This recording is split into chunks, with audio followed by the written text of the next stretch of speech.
And now, from beyond our dimension, this is the JeffMara podcast.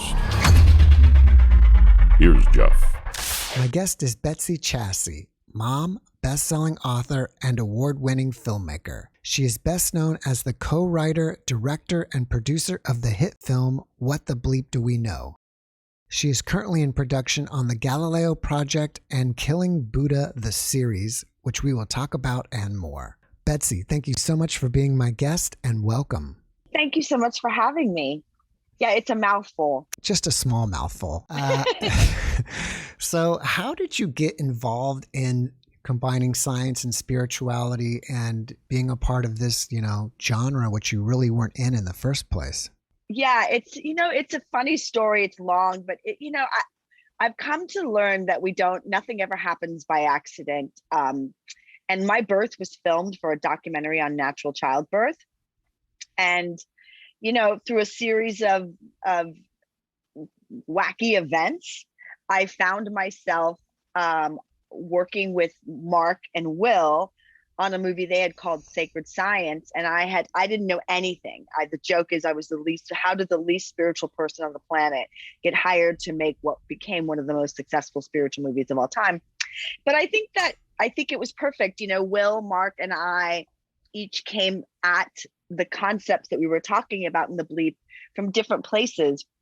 And I think that's why the film had such a great appeal, was because it's a multidimensional film. You can watch it from any level of understanding and really get something from it. And so my purpose on that film, the name What the Bleep Do We Know came from me always saying, what the bleep do I know? Because I was always feeling like, why are we talking about the Planck scale? And what is the double slit? And why does it matter to me? And, here I am interviewing scientists and quantum physicists. And somehow or another, I think throughout my whole life, I've always had this ability to kind of grok those concepts and then regurgitate them in a way that's more accessible for us everyday, people. I believe you have at least 90 hours of interviews with these scientists and physicists, like you said, and even these modern thinkers. You must have had some profound changes in your life after talking to all these people. So how did you change? Well, for one thing, my entire worldview changed. I think, we live in a world right now that is, predominantly materialist, right? Very much mathematical, logical. If I can't see it, touch it, smell it, measure it, it's not real, right? And so I was raised, I think, already with my parents, especially my dad, to understand that maybe it wasn't always that way, that there was a little more. And so, but still you live in this world where you're told this is how it is, this is how it is. And when you spend enough time with enough people that are doing the actual research and science to show you, well, not exactly how that is. And when you hear just basic quantum physics, like, here's the thing, we think of matter as solid, right? We think if we knock on a door, we're going to knock, it's a wood, it's going to, it's got mass and volume. It doesn't. It's mostly empty space, right? We never touch actually anything. When those little things, you start to hear that stuff, it just begins to expand your worldview and your paradigm about, well, okay, there's more to this reality than what I'm seeing. And then you start to dig deeper and deeper and deeper, and you understand how the brain works and filters works. And then you go, wow, I don't know anything. And when you come at the world from a beginner's mind, all of the anomalies, all of the weird, wacky world of quantum, or the weird, wacky world of spirituality, or, paranormal, ghosts, all that stuff becomes more accessible because you're more open to it. So I think that's the biggest thing for me, was that I just opened up my mind to like, hey, anything is possible and I'm willing to see it. Where are you on your own spiritual journey personally? That's a huge question. I'm half a mile down the road, probably. I mean, I've been doing this for like 20 something years now. And I think we all go through these cycles. I write a lot about this. A lot of what I do is funny and sort of ironic, but the minute somebody starts on, everybody asks me, how did you end up on the spiritual path? And I always say I popped out of a vagina, because to me, this is the plane of experience. if people, my son's a gamer, right? He loves games, right? So it's always about the level. What level are you on, and what room are you in, or what world are you playing in, right? It's just the same thing. I just interviewed a really amazing quantum physicist named Thomas Campbell, who, talks about the theory that this is a hologram and that this is just one level, right? So where am I on that spiritual journey? I don't have a compass to figure it out. I feel so much more at peace in my life than I probably did 25 years ago. I have a way better sort of understanding of how I work and how my brain works and how I process emotion. I'm able to do things that some people might call, superpowers. I have a much better connection to my psychic abilities, to things like that. But, I'm not levitating. So there's, and I still have to like drive a car to get places. So there's that. Did you ever have any event in your life that you would consider to be like a spiritual awakening or some type of dark night of the soul? All of the above. I mean, everybody's going to go through the dark night of the soul multiple times. It's not a one-time thing. I've come to the acceptance that, we're on a journey here, and we're here. It's like people always want to be like bliss bunnies, I call them, purpose, intent, always happy and floating around in the little thing. Oh, the universe is magic. And I call that spiritual bypassing and denial, because we can't really, what we're here learning is the sort of stretchiness and the extensiveness of experience, in that you can feel super high and you can feel super low, but if you didn't have the low, you wouldn't have the high. It's like you can't have the dark without the light. That's where there's the yin and the yang. And I think that's really the wisdom we're supposed to get here, is like, how do I surf the wave that is life? So I wouldn't say I've had one magical moment. I've had tons of amazing spiritual highs and tons of bring me to my knees lows. And that's kind of the part of life. Do you think that a person has to be special to be spiritual? No, I think we're all spiritual and we're all special. So there is no difference, whether you get it that you're spiritual or not spiritual. I find, ironically, when someone comes to me and begins to express how spiritual they are, I genuinely think they're, new souls, or they're on this journey for the first time, because I look at every single person that I meet as a spiritual person. I guess we're all spiritual beings. And I guess you could say that everything we do could be viewed from a spiritual viewpoint. Everything that we do can be viewed from a spiritual viewpoint. You have to be very careful with that. Like, one of my big bones of contention, like with the new age, new thought movement, especially the modern one, is that there's a lot of I heard it today, toxic individualism, which I think is one of the things we're really experiencing right now. And I also think that people tend to use the notion, like a big one for me is like, if I'm a jerk to you and you hurt, a lot of people go, well, that's your experience. And I think that we have to be careful. And I meet people that are new and they go, well, your feelings are all on you. And to a degree, 100%, that's actually true, right? Like, legit, I get to choose how I feel. But what sometimes happens with the lack of depth and understanding with these concepts is that we get to start being jerks and going, well, that's their feelings. I'm who I am. I'm speaking my truth, all of that stuff, right?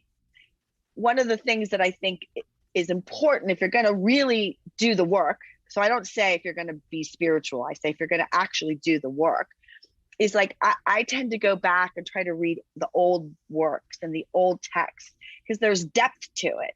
Now we live in a world where it's social media and it's 140 characters or a little meme that has some pithy quote, and we lose all the depth and meaning of what they were really trying to say, And so for me, that's why I do the work that I do. That's why I interview people and spend, get 90 hours of interview footage, because that's the depth, that's the whole story. possibly even spirituality now is kind of becoming like fast food. You just see if you can go take a weekend course and now you're a spiritual master. Yeah, I call that the McDonaldization of spirituality. And absolutely. And, to some degree, Bleep was partly responsible for that. It was an unintentional consequence, I would say.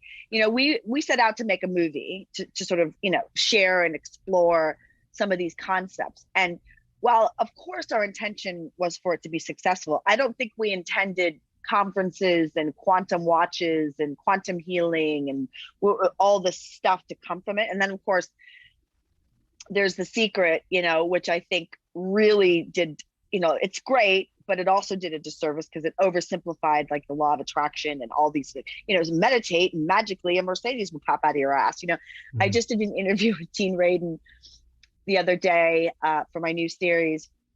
And we were talking about manifestation and intention and the law of attraction. He's like, look, it's 99.9% that a Mercedes is not going to manifest magically out of thin air. It's just like, it's very rare. Even Amit Goswami, an old, I call him one of my favorite quantum physicists. He says it's like when we talk about the moving of matter, most people aren't skilled enough because there's so much going on. There's so many filters. It takes a ton of work to re-hone those skills again. We were talking before we started about teaching little kids, and my friend Ellie who recommended me to you, she teaches little kids. She doesn't actually, maybe she says teaches. She helps little children remember their abilities they already have. But most of us, we're so like deep in the muck of this reality, connecting into your psychic abilities is not easy to do. It's interesting that you bring that up because a lot of my interviews are with near-death experiencers, and a lot of these people after their experience have these psychic abilities.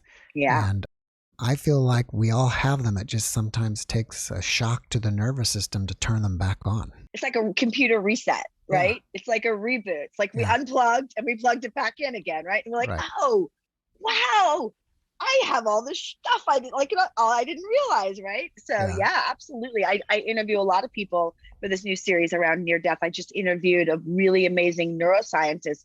I mean, like my goal is, with all the work that I do, is to show the sort of anomaly or the wacky, wow, and then to take a bigger step back and go, this is not so weird. Here's the science that shows how this works. Here's neuroscientists. And I'm lucky enough, one of the things I will say about the Bleep is it did bring these conversations into the forefront. And, when the Bleep first came out, there was a lot of talk about how it was all wackadoodle and junk science. And now most of that science is pretty commonly considered to be, foundationally true. Took a few years, right? I'm hoping to move the needle with science because I think when this becomes, instead of having it be something that's shunned, or we call my new series the Galileo Project, because Galileo spent 8 years of his life in a dungeon because he had the audacity to say the Earth was not the center of the universe. Right now, now we know that, right? Until we don't know that, by the way. But but currently that's the current worldview, right? And it's legit. I mean, it's scientifically, for now, it's panning out, right? But when we can start to stop, we can't evolve as a species if we continually push these conversations over to the fringe as being wackadoodle. Science evolves, Max Planck said, science evolves one funeral at a time. So I hope, I'm not trying to cause more funerals, but I am trying to say, if there's enough scientific research that shows that humans have psychic abilities, this isn't weird anymore. So let's really do research around it. Let's really put our money behind it. Let's take it out of the secret government labs where it's always been, continues to be. And, there's tons of research going on that, would blow people's minds, right? Let's talk about it. Yeah. Let's bring it out in the open. After the Bleep came out, I would assume there's been some scientific pushback against it, right? Oh, there's tons. Would you say that this new series, the Galileo Project, is kind of like a response to that pushback? I wouldn't say it's a response. Or maybe I inspired would by it? say it's certainly inspired by it. I think it's more just a continuing of the conversation. Because like there's some things we legitimately got wrong in the Bleep. There are things that we're like, okay, maybe that wasn't exactly what the science was saying. Not much, but to a degree. And so I'm always interested in looking at, well, what does the science say now? And how can we, again, for me, the Galileo Project really came up when I started looking at what's going on in the world and the divisiveness, right? It's an us or them world right now. And I have friends on all sides in a way. I have friends that are massive anti-vaxxers. I have friends that are hardcore, vaxxers, right? And all this stuff. And I thought, and so often all of them are perpetuating misinformation, right? We're getting crappy statistics and memes off of social media and we're running with it, right? Because we don't, we think we're talking about. So I decided to step back. I made the Bleep 20 years ago. I decided to step back and go, what can I do now that would help bring about new wisdom and information and knowledge, because knowledge is power, that would help people get back to discernment and to help people on all world spaces go, wow, we need to really ground this back in facts again. We really need to go back to the basics. And while we're grounding in facts and going back to the basics, we need to expand that to go, again, materialism versus post-materialism. It's like, there's a pushback against science right now. And part of the reason is because science is dogmatic. Scientists are just as dogmatic as religion is. Yeah. So that's kind of my purpose, is to go, hey, you know what? It's time to expand in every direction so that we can have a better understanding of what we're doing here and how to work in this world. Obviously, these new thought leaders are not being put in jail, at least that I know of. No. But who are some of these people that you're having on your series that we should know about? Gosh, I'll give you some names, but I don't want to give it all away. But I interviewed a scientist named Marjorie Woolacott, for instance. She's a neuroscientist. I believe she was the dean of neuroscience at the University of Oregon, right? I've interviewed in the series that just launched on YouTube. It's called Energy, the Ultimate Healer. I interviewed an amazing woman named Dr. Ann Baldwin, who was a tenured professor at the University of Arizona, right? But these people will all tell you, Anne has a great story, but they'll all tell you that, Anne is a legitimate physiologist, like she was on the team that was studying alternative sources to blood when the AIDS pandemic happened, right? She was full-blown hardcore scientist, right? She had an experience. I'll tell you her story because it's so brilliant. She was in this lab and it was in a different building and it was a new building, so there weren't many people there. So she was doing her experiments on her rats.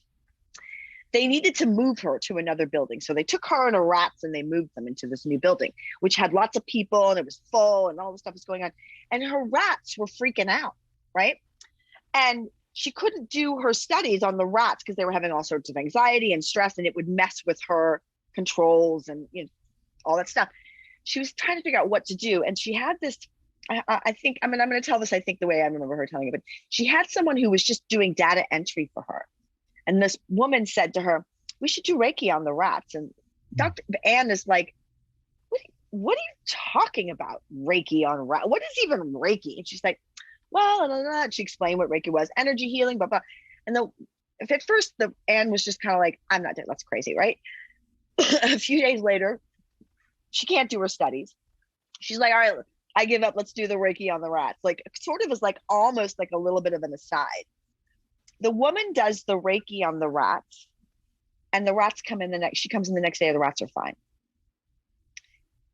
It blew this woman's mind, right?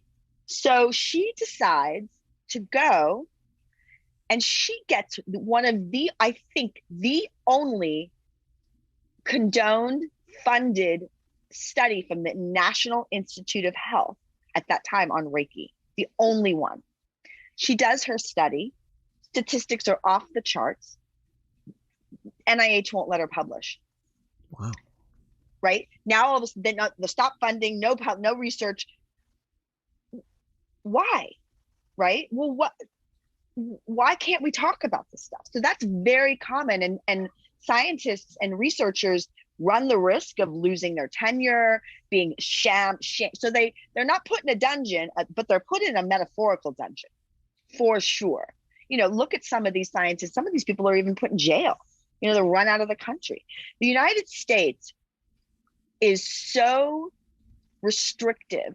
Most of Europe and even in Eastern Europe, they're a little more open-minded about some of this stuff. But the big issue is that if Reiki and energy healing work in the US model, it's very hard to monetize that. Yeah. Right? It's very hard to get you to, and part of the mistake in my mind with the alternative energy healers and those people, see, everybody I interviewed for the series they're very high level people. They work in conjunction with Western medicine, right? But the problem with the alt people is they want to, Western medicine is bad and it's evil and they want to put a knife in it. And big medicine wants to put right? So we're doing this over and over again. And that's why we're never getting anywhere. But what happens when we work together? So for instance, Reiki is now available in, I think, 1,000 hospitals in the United States, right? I interviewed a doctor named Bertie Siegel. Mm-hmm. He's I call him the original gangster in the space, cancer doctor from way back in the 70s. They used to call him crazy. They would call him Crazy Dr. Siegel. He was on the New York Magazine, the controversial cancer doctor of love, right? They called him insane. His patients would do visualizations, they would draw, they would dream, they would do different things and sometimes he would say, okay, you're going to do chemotherapy. And sometimes he'd go, you've got a lot of fear, because he really understood how emotions work in the body. This is 70s. Now you go into any cancer medicine or cancer center in the United States, visualization, meditation, art therapy, Reiki, they're all there, right? So the issue here is we know all this stuff works. And if you've got the money, you can pay for it. But what I'm trying to do is say, look, everybody should just know how this works, because then we can, and we can work together. Because I had 2 babies via C-section. I got to tell you, it's highly unlikely that energy healing or love was going to help those babies come out of my body, right? So I am very grateful to Western medicine. They helped save my baby's life. But if there's a way, for instance, Reiki or energy healing while a such C-section is going on, what is the impact of that? How does that benefit the patient? That's my rant, Jeff. I liked it. You could keep on ranting. Yeah. I'm getting more excited about this series. Is it out yet? And if not, when will it be, and where can we watch it? So the Energy, the Ultimate Healer is on YouTube right now. You go to Bliss Up now and you can watch that. And that is really focused on energy healing.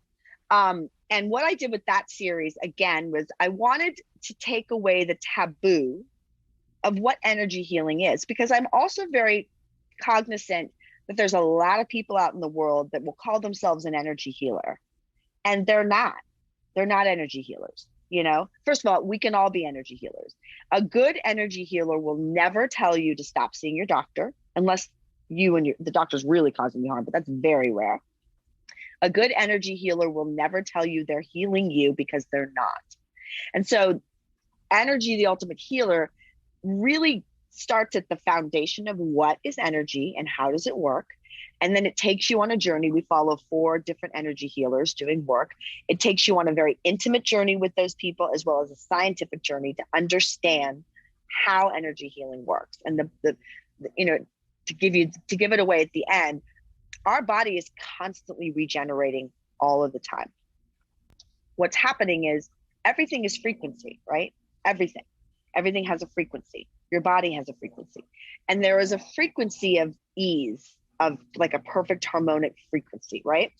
Most of the time you get out of harmonic frequency because of stress, anxiety, emotional distress, abuse, trauma, all these things, right? That start from a very early age cause you to begin to keep your body out of harmonic alignment.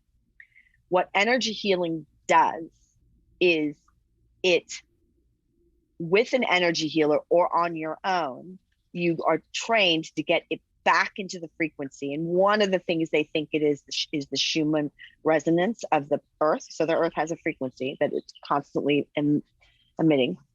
And when you get into that frequency, your body has the time to heal itself. And that's what's happening. Now, some energy healers will say, okay, I'm going to work on your neck, or we're going to focus on your neck. That's very possible. We had clients in our series that a woman had a very horrible accident and was basically bedridden, and now she can walk, right? So you can be specific, but oftentimes energy healing simply works because the body knows what it needs to do. So we talk about it from the emotional and experiential level in the series, but we also give you the science of how it works, which is very legitimate.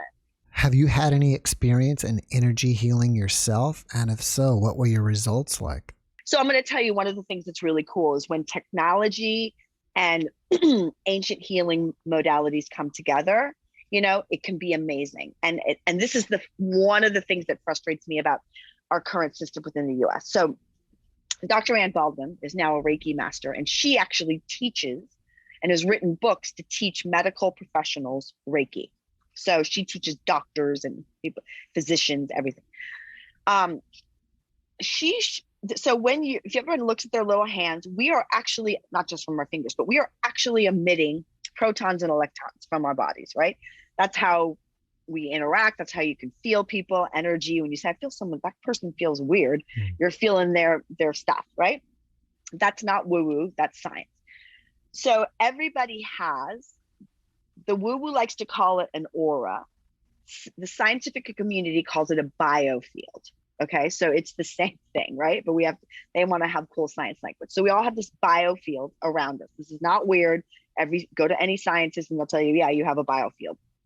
So we're shooting these electrons. So she has a machine where each one of your fingers is actually attached to a meridian in your body. This is ancient Chinese medicine, and it's legitimate.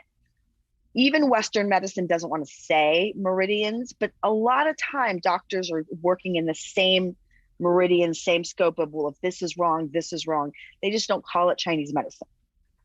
So each one of your fingers is attached to a meridian. So you put your fingers in this little box, and then it takes a picture of your photons that are emitting. And then it calculates and it puts it as it shows your biofield. So at the time that she did this with me, I was having some thyroid issues. So, and we show this before and after in the series. So at the first time she looked at it, literally the whole biofield's not supposed to have any breaks in it. My biofield had a break right at my thyroid. And I didn't tell her anything about my thyroid. It just happened to be right there. And I was like, and then I said, she said, she goes, you might be having a thyroid issue. And I was like, oh my God, I'm totally having a thyroid issue. That's crazy. And she says, all right, well, let's see what we can do. And she did just 10 minutes of Reiki just on my thyroid. And we went back, we did the measurement again. The break was gone. Cool. And I had gone to my doctor and done some measurements. In addition to her doing the Reiki, I also started, because they wanted to put me on that really hardcore thyroid medicine. And I was like, okay, give me 30 days before I go on that. In that 30 days between her session, and I also went to my Chinese herbalist, I don't have to take that medicine, but you tell that to a doctor and they're like, oh, it must have been a mistake. There must have been a reading on the first test. Why can't we just say, you know what? It was my Reiki master and my herbalist. Yeah. Plus the pharmaceutical companies can't make any money off Chinese herbs. It's true. They could. There's something I could say about that. I'm just not going to get in trouble with everybody. But, I think what's important here to take away from this piece of the conversation is that it's time for us to stop dividing it between the big, bad, evil pharmaceutical companies and these, or big, bad alt health, wacky, because there's wackadoodles and jerks in either corner. it's time for rational people to step up and go, how do we bring it together and incorporate it? How do we, because there's some really great medicines out there that save lives. And there's some really great alternative modalities out there that save lives. And and any legitimate healer or scientist that I've spoken to, that's their agenda, is to go, we need to start working together. And when we do that, we're going to radically shift how we interact in this whole world. Yeah, I completely agree with that. I think it could be a tough battle though, just trying to get there. Well, I think everybody, so fundamentalists on any subject, or evangelicals, strong opinions in one direction, tend to make you very closed-minded. So you get too caught up in the need to know and the need to be right. Earlier I said what we know right now is the center is not, the earth is not the center of the universe, right? If you interview any legitimate scientist, astronomer, quantum physicist, even Einstein, they know what they know right now, but they're always willing to go, it could change. We could learn something new. But when we operate from the place of this is it, nothing's going to change, there's no evolution in that. And that's typically where fundamentalists on either side come from. So those people aren't moving the needle. So you have to get more people to go, okay, I know what I know, or I know what I believe. And that doesn't mean it's truth or fact. Here's what we know right now. Right. Well, I think it's great that you're putting out this series, and as well as What the Bleep and all the other stuff you do, because you're making the general public more aware of what else is out there. Yeah. Well, that's what we have to know. I mean, how are we all going to attack? Like, one of the things in energy healing in the series, I wanted to show everyday people having the experience, right? And in the Galileo Project, in every episode, like, we just did this really cool thing where we're following 3 babies who have health issues. And they're not life-threatening health issues, so don't worry, but they're little health issues. One of them was, we went with a family their babies were having trouble sleeping, and it wasn't like the typical my baby doesn't sleep. It was really a problem. Like they would go a whole day or night without sleeping it was a real problem. So I brought in an energy healer to teach the parents how to do energy healing on their babies. And so we went and we filmed. We bring this film crew, and the kids are just woo all over the map, and the little one that was like touching the camera. It was chaos. And I thought, oh my God, how are we going to settle this down and get this? The mom, the dad was like, I'll watch the kids in the playroom, and the mom was learning how to do the technique, right? The house, you could hear from the playrooms, kids screaming and crying and chaos. And all of a sudden, within 5 minutes of the energy healer teaching the mom, silence. It's like dead silence. And we walk into the playroom, and the little 2-year-old is crashed out on the couch, and the baby is asleep in the crib. And the dad's like, they both just stopped. And the mom literally almost burst into tears. And she's been doing a log and filming herself doing the sessions for like the last 10 days. Babies sleep through the night, and they take a 2 or 3 hour nap every day. And this has radically changed her life and her well-being. And she did it. Nobody else did it. We empowered her to go, you can do this. And that's the cool thing about the energy healing series and Galileo, is that in every episode, we want people to know this is something that's possible for you. That's great. Even though you're known for What the Bleep, you're also an accomplished author. And I think you've written about 9 books. So what do you like doing more, writing or filmmaking? It's so hard to tell. I love them both with every ounce of my being. And writing is more solitary and intuitive and intimate. It's just usually me by myself. It's quiet. Filmmaking is chaotic and kinetic and out in the world. Like, I just got back from, running around the East Coast for, 5 different locations in 3 different states in 4 days. It's craziness, right? So there's there's really a difference in each experience. So I spent 5 years. I'm a single mom, and I have 2 kids, and I mean single in that like their dad just doesn't really show up in their world. So writing was great when they were younger because I didn't have to. But now they're teenagers and they're like, whatever, leave us alone. You know, where's the food and can I go to the movies? So it gives me more freedom to do that. So you have your new book. Well, I guess it's kind of new. It came out last year, right?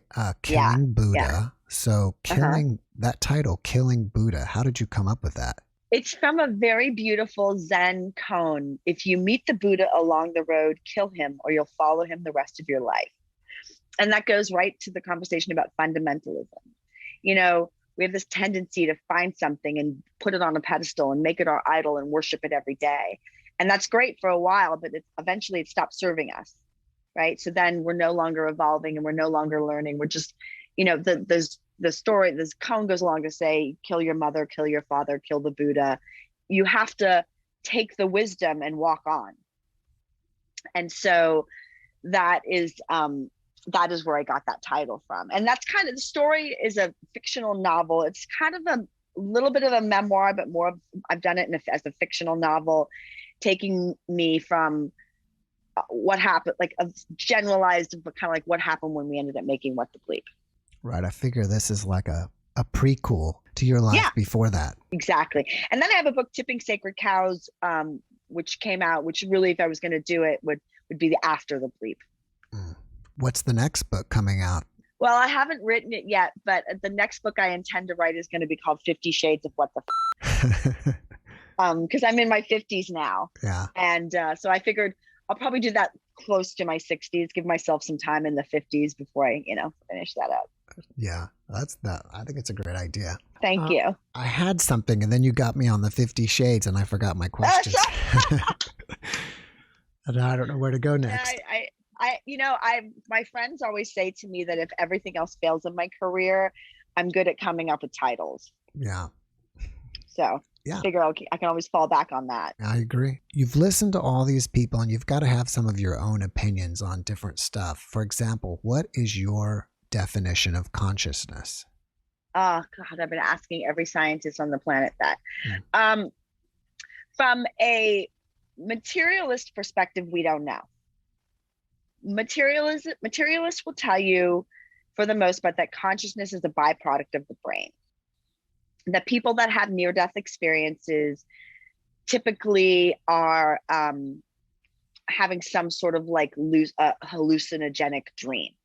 But I'm going to tell you a story that completely shifted that for me personally, in that I am of the belief, not because science has said this yet, even though there's a lot of scientists that do, that consciousness is a sort of an essence that we all come from and that we're all connected to and that we can tap into and that we're a part of. There's an ancient story of consciousness had a dream. What would it be like to experience this? And then the Big Bang happened and we're all little souls of particles experiencing life and bringing it back to consciousness. I was at a friend's house and I got to say, I've always been a skeptic. I'm a natural skeptic. Which is, I think, why what I do, people resonate with what I do, because I don't come at it from this place of like just doe-eyed, beautiful. Oh, this is perfect. I'm curious and I really want to understand. And I had recently gotten into lucid dreaming, and I started it as a single mom and wanting to check on my kids at night. And a really good friend of mine is into it. And she said, you should do this because then you could just get out of bed and check on your kids. I was like, I can't do that. That's not possible. She taught me how to do it. And so I did it. I started doing it.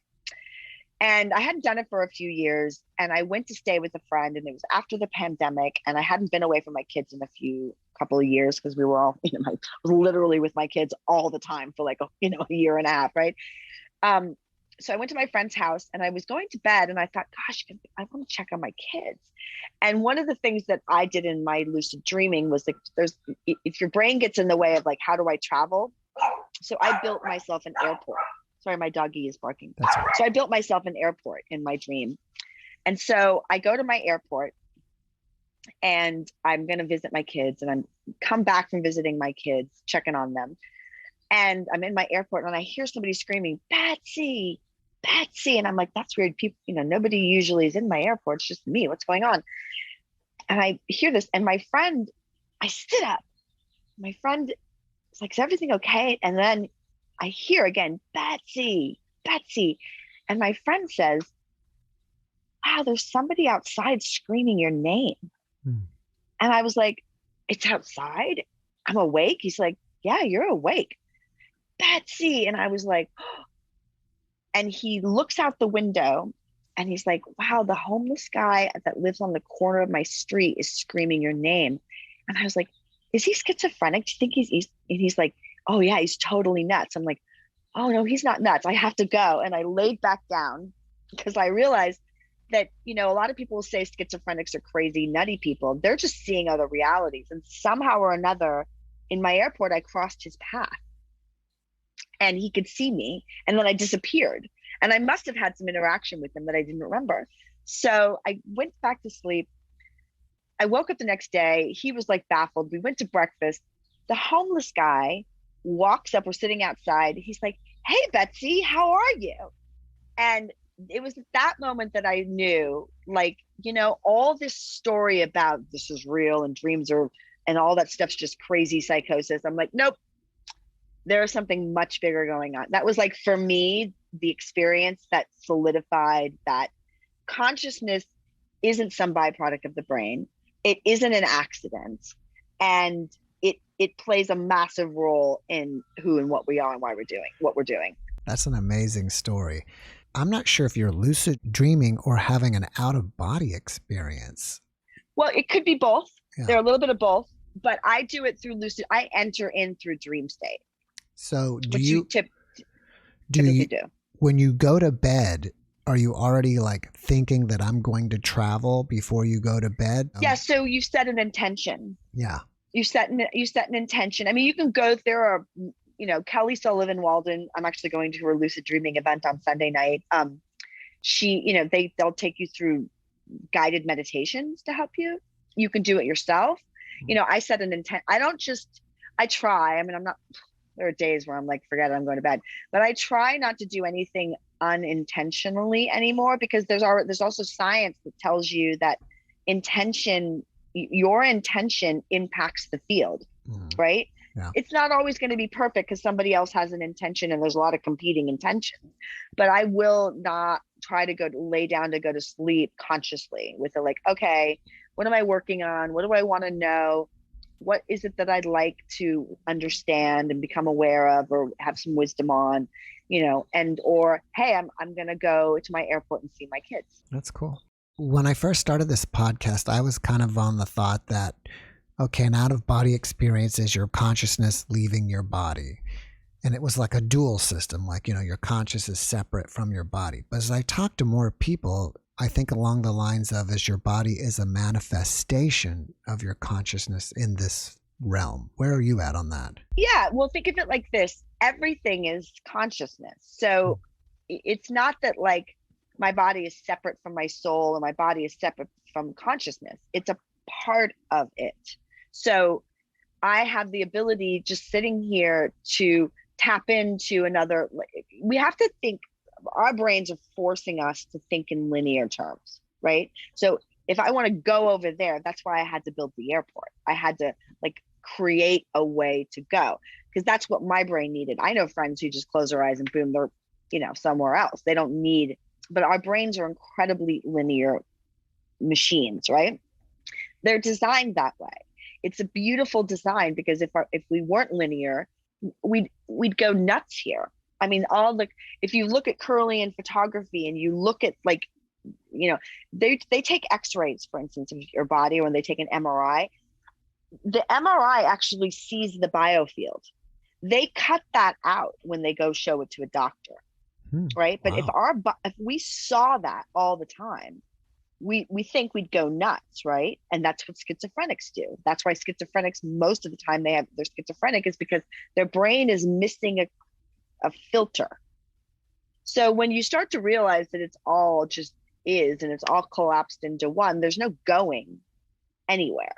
There's no, again, it's hard for me to explain, but again, we're creating it in this linear time, but it isn't. It is. It's just all happening, and our brains filter it into this super slow frequency with mass so that we can experience it. Because if we took away that filter, it would be, I don't that know. makes sense. That's my scientific term for it.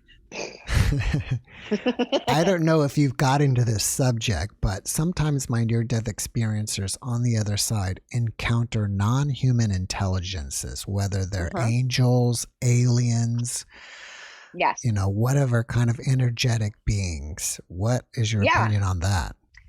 Absolutely, because we're all energetic beings. We're all non-human, and we're all human. We're having a human experience, right? We're having an experience in this human body. That's what we called it, right? But we're all of those things. Like, I talk to my dad all the time. My father's been dead since 2000. I don't look at, again, that is a this world, then that world, right? Kind of thing. So when you expand your worldview to realize consciousness is having an experience, and I happen to be a part of it, and I'm a part of that consciousness, and I'm consciousness, and you're consciousness. There's no separation between us. There's only separation between you and I is the one that's created in our brains to create a Jeff and a Betsy, right? That goes back to this toxic individuality, right? When you start to realize there's only personality because it makes it entertaining here for us to each have our personality, and that's what we each have. We're a prism that I'm going to experience blue light this way, and you're going to experience blue light that way, and that's why neither one of us ever see the same blue light, right? Never looks the same. But really, in reality, there's no difference. I can tap into you, and you can tap into me, because we're tapping in from a source. Now, I don't know what that source is. Nobody's figured that out. I don't know that we ever will. Some scientists tell me, oh, we'll get there. It's just a matter of getting the tool to measure it. And some scientists say, I don't think in the brain capacity that we have, we're able to contemplate up to that level. And that might be by design. Who knows? What are your thoughts on reincarnation? And if you believe in it, why do we keep coming back here over and over again? So if you go back to the concept of consciousness so reincarnation is a word designed for our linear language of past, present, future, right? So I wouldn't say that I don't believe in reincarnation. I understand the concept because it needed to be defined for our language and our linear space. What I do understand, have you ever had deja vu? Yep. Have you ever had bleed throughs? We call them bleed throughs. Have you ever seen kids who wake up speaking 5 languages or come in, my daughter would tell me all the time when she was 2, my name is Suri and I come from Africa.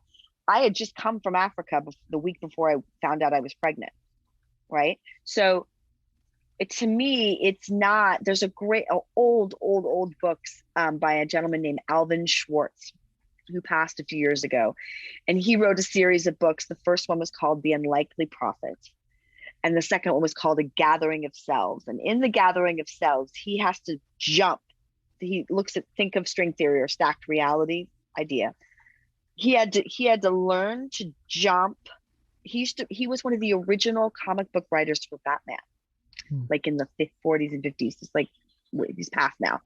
So he wrote all these stories from a comic book perspective, but to him, they all happened for real. He tells you these are true stories. You need to learn how to leap into his different lifetimes that were all happening simultaneously to bring back certain archetypal characteristics and to combine them, a gathering of his selves into one being so he could defeat the villain, right? That was the story. But to me, that was the most beautiful example of why do we keep coming back here? Well, we never left here.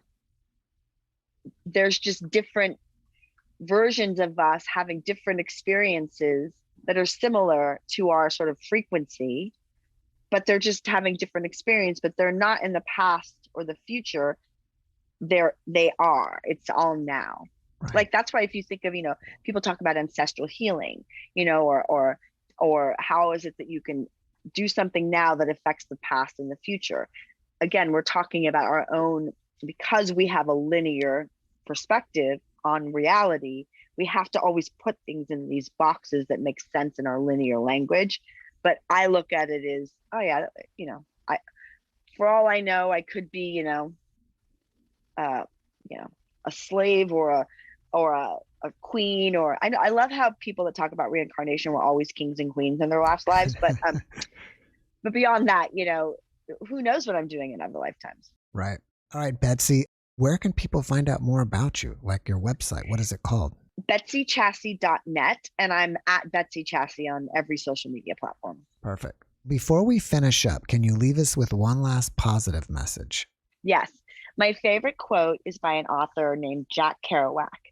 And he says, be in love with your life, every detail of it. And so that's what I invite everybody to do. That's great. Thank you, Betsy, for being my guest. I really appreciate you, and have a great rest of your day. You too. Thank you so much. Mm-hmm. Bye. Bye-bye. Thanks for watching the JeffMara podcast. I really appreciate you. Another way to show support is through YouTube memberships. And if you do, there are loyalty badges and other perks depending on your level of membership. All you need to do is click the join button underneath the video to find out more. Thank you for your support.